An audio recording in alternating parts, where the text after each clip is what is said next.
Olá, meus queridos alunos.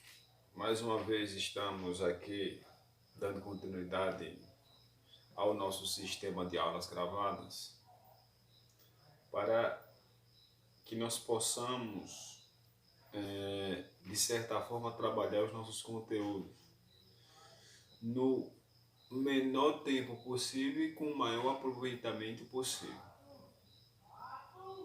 Pois bem, na aula passada, nós terminamos o primeiro capítulo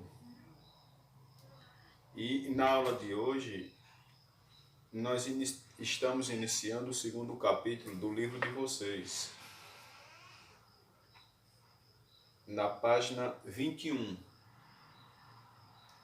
Por que eu estou fazendo questão que você acompanhe pelo livro de vocês?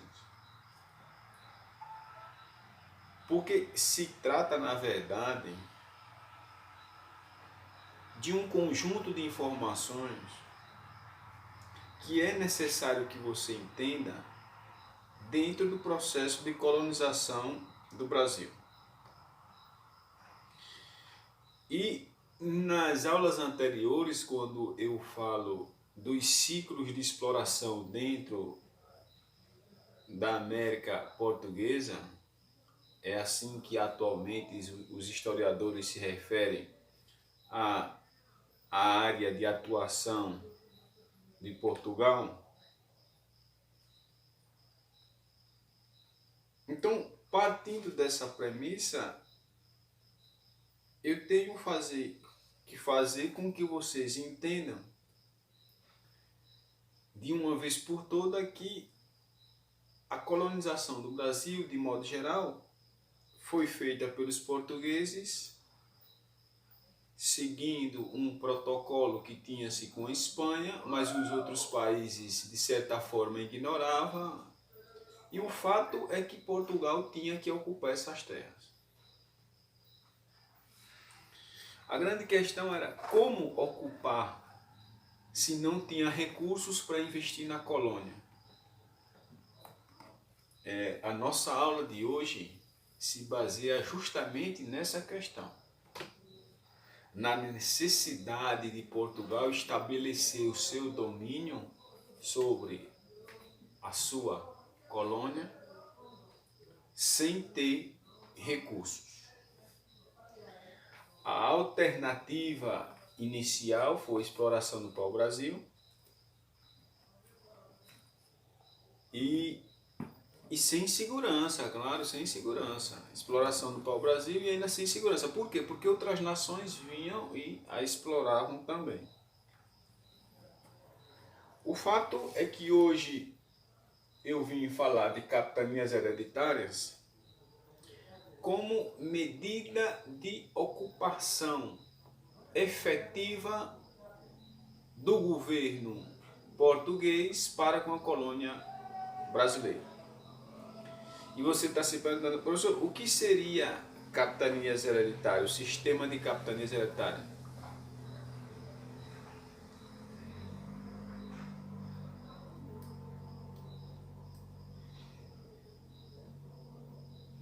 Seria um sistema implementado pelo rei Dom João III, o qual doava faixas de terras ao longo da colônia portuguesa. O rei cedia, mediante uma carta de doação, extensas faixas de terras, como você pode ver aí na página 21, em um mapa que você tem, para um donatário ou capitão, assim como queira se referir. Qual era o objetivo disso? Ocupar a colônia portuguesa. Quem eram esses donatários? Eram nobres de baixa patente dentro do reino português, lá em Lisboa. E era do baixo, da baixa nobreza, segundo escalão da nobreza. E essas capitanias, essas longas faixas de terras doadas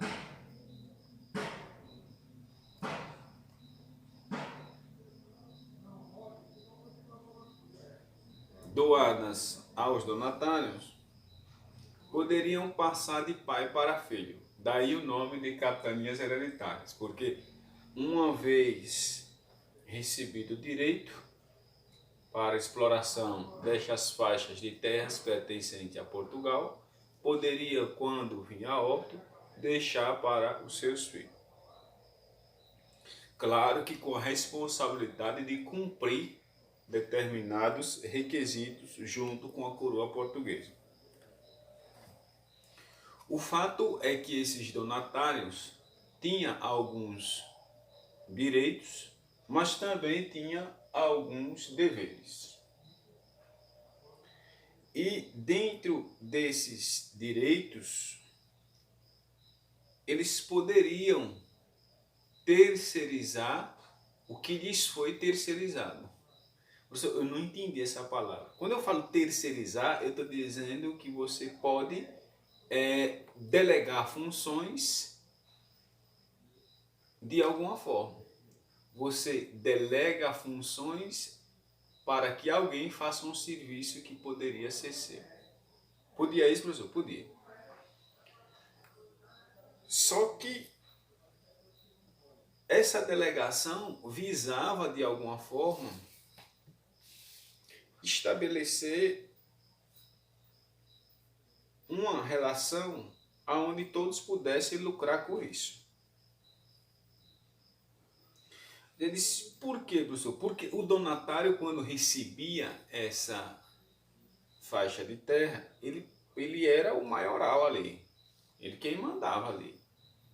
Desde que ele cumprisse com os requisitos com o rei de Portugal, ele era o maioral ali. O fato é que esses donatários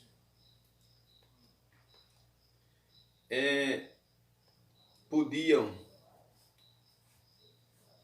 por meio das guerras justas, que eu falei no capítulo anterior, escravizar indígenas, considerando-os inimigos e obrigando a trabalhar na lavoura.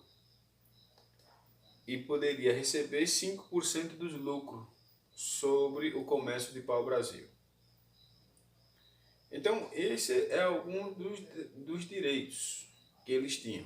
No livro de vocês vai estar bem esquematizadozinho alguns direitos e alguns deveres que estes tinham. Deveres: assegurar ao rei de Portugal 10% do lucro sobre todos os produtos da terra e 25% dos lucros de pedras e metais preciosos encontrados na capitania.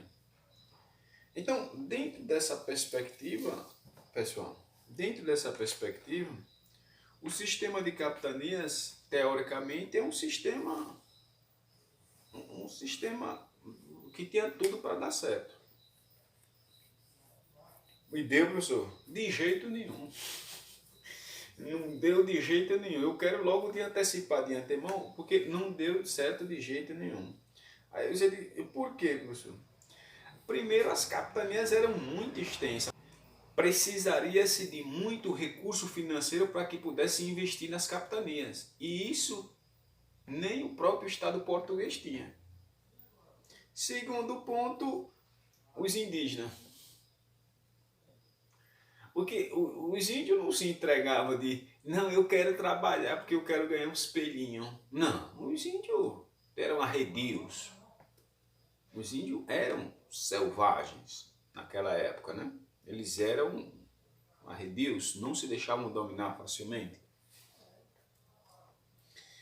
Então, outra questão que eu chamo a atenção é a questão das comunicações. Para que você tenha uma ideia, viajar da Bahia para Portugal, gastava 2 meses de navio. Ó. Como era que iam se comunicar com facilidade? Bom, o fato é que As únicas capitanias que se desenvolveram foi as capitanias de Pernambuco e São Vicente. O restante faliu, ruiu. Outros, os donatários não chegaram nem a assumir. Então, o sistema de capitanias hereditárias tinha esse objetivo, mas encontrou dificuldades, as quais eu citei, mas aqui eu destaco a questão das mulheres na administração, dentro do sistema de capitanias. O professor, destaca-se mulheres, claro, obviamente, se destacam-se Ana Pimentel, Brites Mendes de Albuquerque e Brites de Carvalho.